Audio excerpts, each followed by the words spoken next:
Well, hello there and welcome to Travels with Geordie. If this is your first visit, my name is Peter Knowles and I live on this classic wooden motor cruiser here in Victoria, British Columbia, along with the loving memory of my pup Geordie, whom the boat is named after. All the while fixing it up for some pretty ambitious cruising that's getting closer and closer. Anyway, if that's the sort of thing you might find interesting, please consider sticking around and subscribing. I'd love to have you.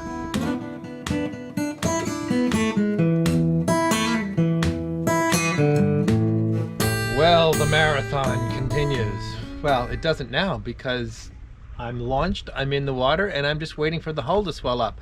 But to get here, quite a few days of episodes that I didn't get to show you anything, so let's jump back in time and figure out what it is that I did in that period of time that some of you already know about. Timeline stuff. Alright then, so today is going to be largely filled with bunging up the 1,000+ holes in the bottom of the boat.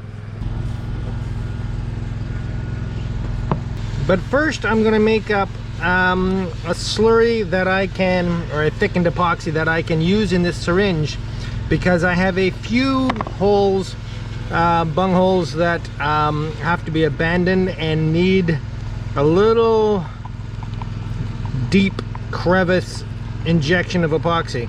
So I want to make this as thick as I can that it'll stay in, but thin enough to be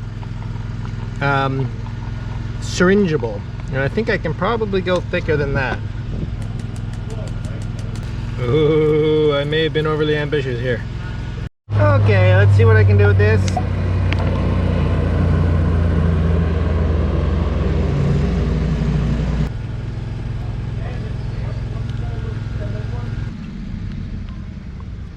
Okay, I don't know how this is going to work. Let's try to keep the bulk of the epoxy off my hands. There we go. Squirts out quite nicely. Now, of course, there'll be tons of air bubbles, but I'll live with that. Okay, I don't know how meaningful this will be for you. I couldn't touch the camera, so as soon as I started mixing that up. So what I was bunging was all the old holes for the nails, the old fasteners into the floors. Basically, that was an old nail that I drove through from the inside. Maybe you can remember. And as a result, it was kind of a gnarly hole.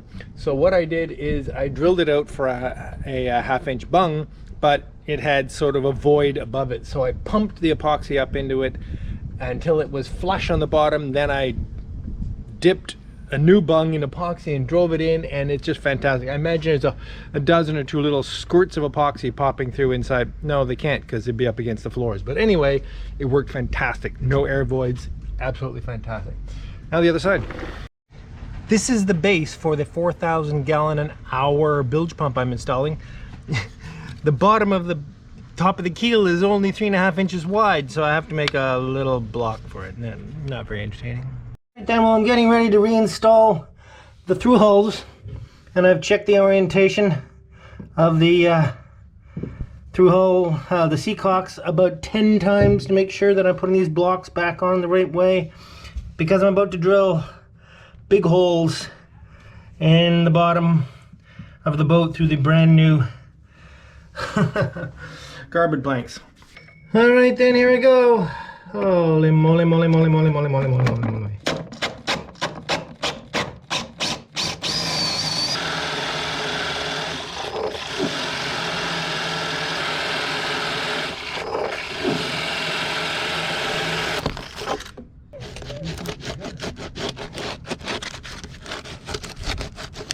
Just gonna put a little primer in here. There we go.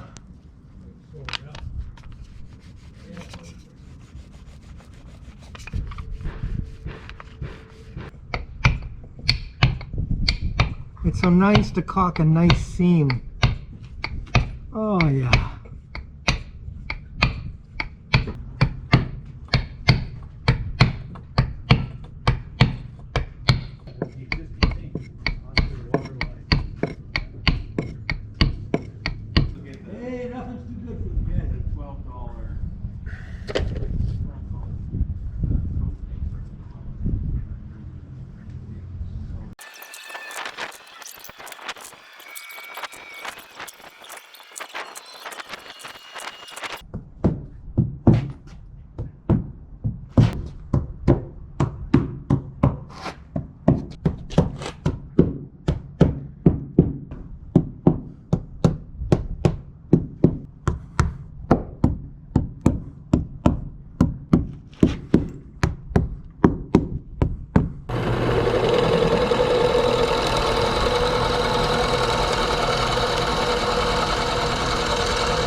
So I've decided to do a partial refastening.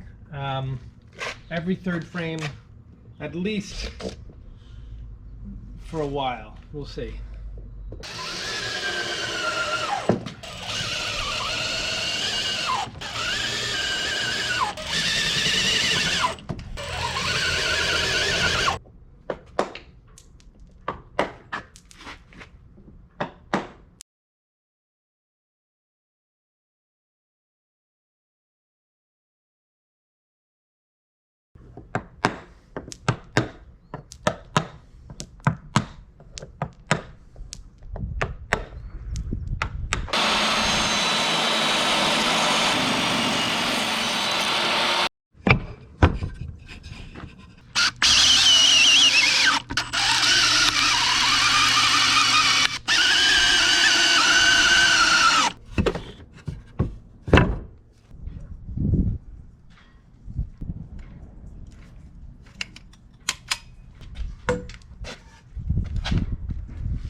This crooked iron is so nice for working up against the garb, but you don't bash your knuckles against this too much. I gotta point out again that all the caulking gear that I'm using has been loaned to me by my friend Scott, the shipwright. And so thanks again, Scott, I really appreciate it. And folks, if you haven't checked it out already, go look at his Instagram account, Alden Altair, and you'll see his beautiful 60-foot yawl Altair.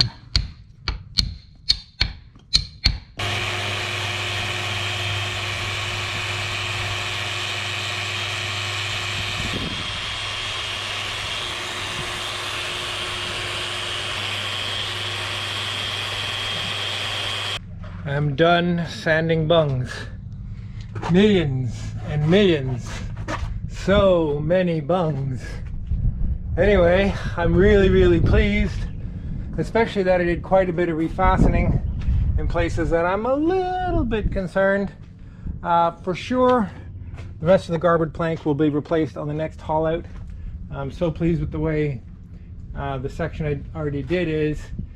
And can you believe there's so many screws? And this is still only, this isn't refastened. Yeah. Anyway, fantastic. Let's get some primer on.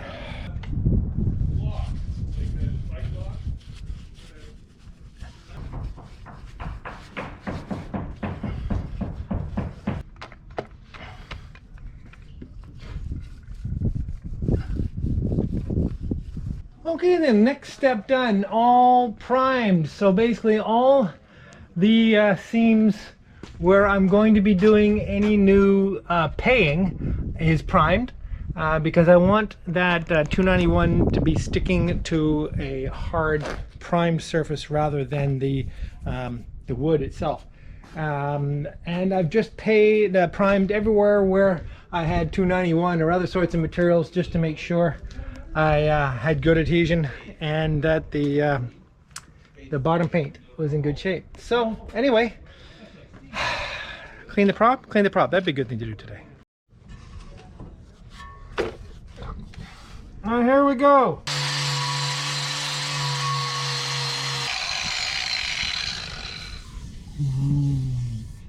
Okay, I'm gonna stick with it. You guys go have a beer or something. I knew I had my safety glasses on. They just went over my eyes. Okay, let's carry on. So I'm not proud of this, but I'm gonna put some slick seam in. I'm pretty sure the boat will swell up relatively quickly, and by relatively quickly I mean a couple of days. I have a huge pump. I'm pretty sure I'd be fine. But when you launch at a boatyard and you're in the slings and the pump is running straight time and everything else in your world is causing you anxiety, I don't want that. So I'm going to throw some slick seam in the worst of the seams. hoping to slow it down, the initial leaks down to the point where the pump cycles. I don't know, 50%, less than 50% ideally. That'll give me the confidence that we're good and he can let me out of the slings and I can go sit at a dock for the night while it continues to swell up. My experience with boats swelling up is it takes time, it takes days. I'm going to turn the internal soaker hoses back on after I do this for the next 3 days. Hopefully that'll help as well, but I just would rather this went smoothly. Now the problem I have with slick seam is that it's mainly wax, and as soon as you put it in your seams are waxy. And in my experience, because there was some slick seam in MV Zephyrus, I couldn't get anything to stick to it after slick seam's been in, so it's kind of a one-way trip. And seeing as it's not available anymore, it's a one-way trip that's got a dead end. So anyway, I don't know what the technique is. Basically, I pound it in with a little knife and then I spread it around with the big knife. I don't think it's particularly sophisticated stuff. Basically, if I can't see a gap, the water's not going to rush in anytime soon. I can tell you it's good exercise for the wrists. Well, I've put a whole tub of slick seam, all the big seams down to about a midships, middle of the wheelhouse. When the soaker hoses were going, and that seemed to be where the bulk of the water was coming out. I think that's it for today. See you in the morning. Well, okay, good morning. Big day painting. So pleased. In a few hours, that'll all look nice and shiny and red. Well, shiny while it's wet, dry after that, because I'm using a blade of paint and I'm not putting much on, one coat probably, because I'm hauling again very, very soon and I'm gonna have to sand it off to get at fasteners and stuff to do future work. So there's no real reason to put too much paint on. It's just gonna come off again. Could someone tell me why there is a 7-inch marine grade roller and a 7.5-inch cheapy Canadian Tire hardware store cage? They're out of stock on the 7-inch marine rollers, so I had to settle for the 7.5. Why? It gets worse.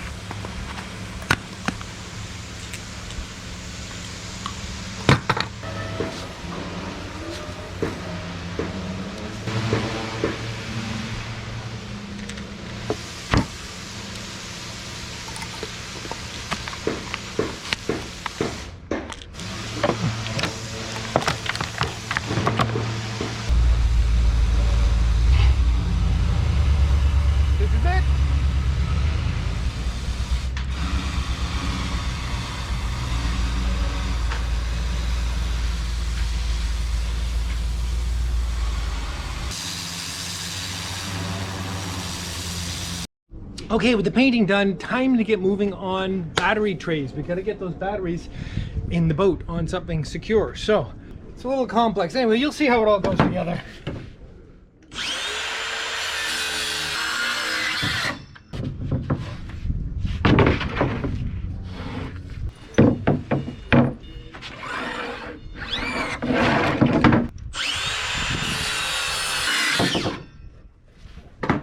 Okay, so the battery trays are going to sit up here against the bulkhead, and I've got it raised up off the engine beds by a magic amount, which actually corresponds to a magic little trim piece I put in here. Douglas fir and yellow cedar. This is spare planking material, so excited. Okay, so the actual board will sit down in here, and it's going to cantilever over the engine beds by 4 inches. And I'll tell you why that in just a moment. What I need to do is find out if my most recent trimming has been accurate. And yes, it has. Look at that. This is a straight edge going across to the other side, and this is now perfectly flat. The battery box goes in here. This wire will be out of the way. Fits underneath here with its lid on, and it leaves enough room here for a ledger and on this side for a ledger to make sure it never goes anywhere. And then You might see the method of my madness here, because I'm a storage fiend. I have room for 1, 2, 3, 4 of my wonderful Rubbermaid totes in here, because they'll stack too deep once they're nested properly. And there'll be 2 more through the middle because of the way this section works out, and 2 more on the right side. So I can put a total of 10 of these small Rubbermaid totes down here, trying to maximize this storage, because this is the section that's easily accessible. Now there's one other little thing I have to point out before I start to bolt this together, is that right under here there is the depth sounder transducer. So, but it's after the battery, so I'm just gonna have to make a little hatch here where I can reach through it. It won't be a hatch, it'll just be a hole, because the bins can easily slide across that hole. There'll be no trouble there. Excellent. Okay, so a little test of removing the depth transducer. Piece of cake. And of course, if I ever get in trouble and I need to enlarge it, I have a jigsaw. But anyway, that worked out quite well. Okay, so fittings for the battery boxes. Basically, the main structural fiddles are port and starboard. In other words, to keep the battery from the battery box from shifting athwart chips, in other words, to the left and to the right when the boat rolls. The likelihood of there being tremendous force in the other direction is less of a concern. So I'm going to put other fiddles in here which are removable, so that the battery tray can be slid out for servicing. Now, to do that, obviously I have to leave enough slack on the wires, but that is my intent. Anyways, but these ones will be epoxied and screwed in place because they should never have to come out. All right, then a little thickened epoxy.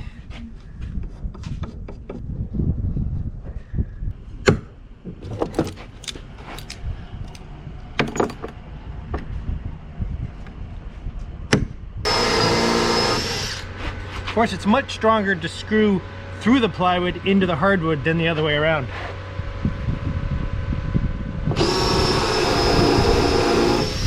Plus slightly more attractive.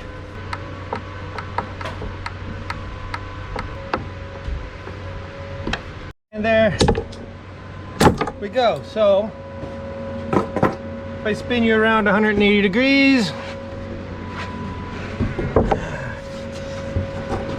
and set you up checking out over here, we can put the battery box on and locate the next fiddle, basically right there. Excellent.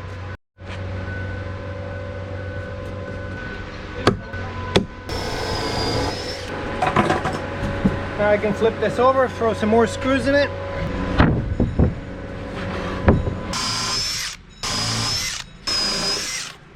And in keeping with my belief that it's a bad idea to encapsulate wood, I'm just going to put a little varathane on the top surface of this, and that's mostly just to keep it clean, because this is marine ply. It is absolutely indestructible. It does not need any help staying protected.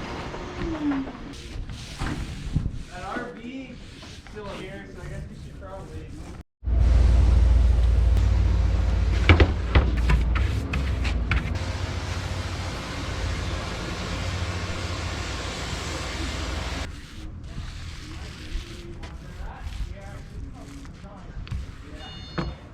Hey, hello, welcome to the Travels with Geordie Beer of the Week. Blessed this week by Lady Zephyrs. Thanks so much for coming out and joining me. You're welcome. I'm the beer giver. Yes, she is, because she actually brought the beer of the week this week because I am marooned here and can't get to a liquor store. But it is a really great beverage. It's actually a sleeper. It's Phillips Glitter Bomb. It's a hazy IPA. Don't let it fool you. It's actually a great beer. We were introduced to it at a little local pizzeria in town. Okay? And Phillips is not our favorite brewery. Is that fair to say? Well, you know, it's local. Yeah, it's local, exactly. But it's actually really pretty good. I have no fingernails left for some reason. I can't. There we go. Okay. Oh, well, as you know, if you've been following along at all, I am sitting here waiting for the boat to swell up a little bit more. The pumps are slowing down, but they're slowing down slowly. I have destroyed this pour. absolute. Oh my God. We'll be back shortly. In like half an hour. And well, welcome back to your regular scheduled programming. Apparently there's a trick. There is. You go like this, and then you just kind of go like that. And that eats up all the Look foam? at that, it works! I don't want to know about it. I learned that I used to work in a pub, and the old British guys would come in and they would go like this, and then they would put their... Okay, but it wasn't you as the bartender. Oh no, no. I never went quite that far. All right. But Okay. I might now. All right. Would you like me to do yours? No, please, I'm fine. I'm good. Well, cheers to Glitter Bomb from Phillips. Cheers. It is good. It is. It's their best beer. Yeah. It's awesome. Even warm. Yeah, it's not really cold, but it's not bad. Okay, listen, move along. Last week's winner of a Travels with Geordie t-shirt is Stephen Holton. So Stephen, get a hold of me and we'll make sure you get your shirt. I want to thank a couple of new patrons that came aboard in the last week. Bill, Jordan, and help me. Born Annov. Bjorn Adnoy. Adnoy. Thank you. And thank you. And cheers to you both.